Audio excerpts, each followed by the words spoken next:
1 ক প্ৰাথমিক চিকিৎসাৰ বাকচত কি বস্তু ৰাখিব লাগে উত্তৰ বিশুদ্ধ কপাহ বেণ্ডেজ বা চাফা কাপোৰ গ্লোভছ থাৰ্মোমিটাৰ জুলীয়া এণ্টিছেপ্টিক বীজাণুনাশক মলম বিষ নিৰাময়ৰ বাবে ব্যৱহাৰ কৰা মলম আৰু এখন সৰু কেঁচি 6 নম্বৰ প্ৰশ্ন আলিবাটত খোজ কাঢ়োতে কি নিয়ম মানিব লাগে উত্তৰ আলিবাটত সদায় নিজৰ বাওঁ হাতে খোজ কাঢ়িব লাগে আলিবাট পাৰ হওঁতে প্ৰয়োজন সাপেক্ষে আগলৈ পাছলৈ সোঁফালে আৰু বাওঁফালে চাই লৈ কোনো ধৰণৰ যান-বাহন নাহিলেহে পাৰ হোৱা উচিত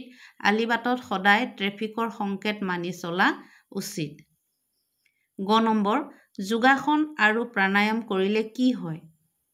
উত্তৰ নিয়মিত যোগাসন আৰু ধ্যান কৰিলে দেহ মন ভালে থাকে যোগাসন আৰু ধ্যানে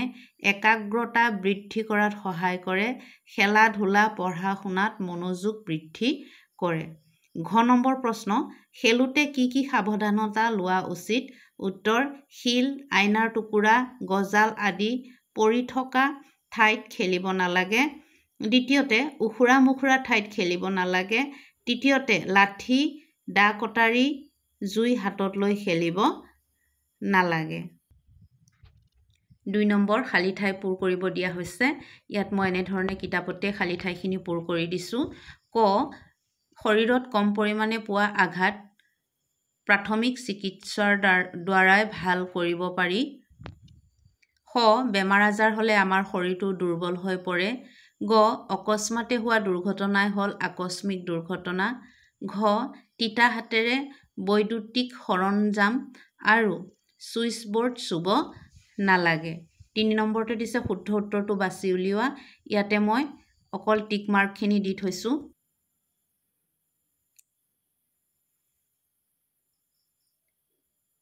তে শুদ্ধকৈ বাক্যটো লিখিব লাগে মই টিক মাৰ্কহে দি থৈছোঁ সেইটো এনেধৰণে দিছোঁ ক আছে চিকিৎসকৰ সহায় নোলোৱাকৈ আঘাত পোৱাৰ লগে লগে কৰা চিকিৎসাক আকস্মিক প্ৰাথমিক চিকিৎসা বোলে ইয়াতে মই প্ৰাথমিক চিকিৎসা প্ৰাথমিকটো টিক মাৰ্ক দি থৈছোঁ বাক্যটো সম্পূৰ্ণ লিখিলে হ'ব চিকিৎসকৰ সহায় নোলোৱাকৈ আঘাত পোৱাৰ লগে লগে কৰা চিকিৎসাক প্ৰাথমিক চিকিৎসা বোলে খ নম্বৰ উখুৰা মুখুৰা ঠাইত খেলিব লাগে নালাগে আছে ইয়াতে মই নালাগে টিক মাৰ্ক দিছোঁ আৰু বাক্যটো সম্পূৰ্ণ শুদ্ধকৈ লিখিলে হ'ব উখুৰা মুখুৰা ঠাইত খেলিব নালাগে গ আলিবাটত সদায় নিজৰ বাওঁ হাতে খোজ কাঢ়িব লাগে এনেধৰণে শুদ্ধ বাক্যটো হ'ব আৰু ঘ নম্বৰটো হ'ব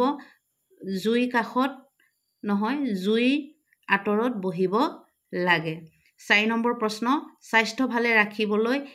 আমি কি কৰিব লাগে উত্তৰ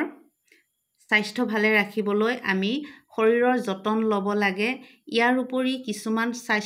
স্বাস্থ্য ৰক্ষাৰ নীতি নিয়মো মানি চলিব লাগে মোৰ চেনেলটি চাই ভাল পালে আপোনালোকে ছাবস্ক্ৰাইব কৰিবলৈ নাপাহৰিব